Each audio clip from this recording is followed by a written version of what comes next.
Zovem se Teodora. A ja sam Mladen.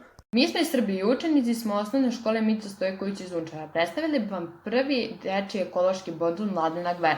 To je zbirka jednostavnih uputstava o tome kako svako od nas treba da čuva životnu sredinu i kako treba da se ponašamo dok boravimo u prirodi. Da bi ostala tako divno prostrana za odmor u kojoj rado olazimo. Knjiga sadrži pregled najznačajnijih praznika vezanih za prirodu i inspirisana je postupcima jednog dečaka, boraveći na selu kod bake i deke, došao na ideju davne 1914. da sastavi prvi ekološki bonton. Zanimljivo je da je mnogo toga i danas aktuelno. And I am Mladen. We are from Serbia. We are students in elementary school Mitja Stojković in Unčari. And we would like to present you a book named The First Ecology Bonton for Kids.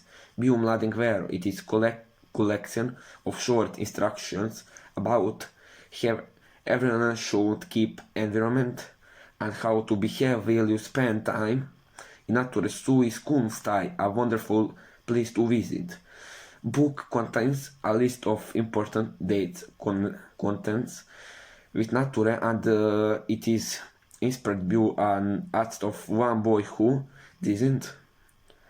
While he was visiting his grandparents as to write the first ecology book for peers in 1914. Fun fact is there are many things that are important today too.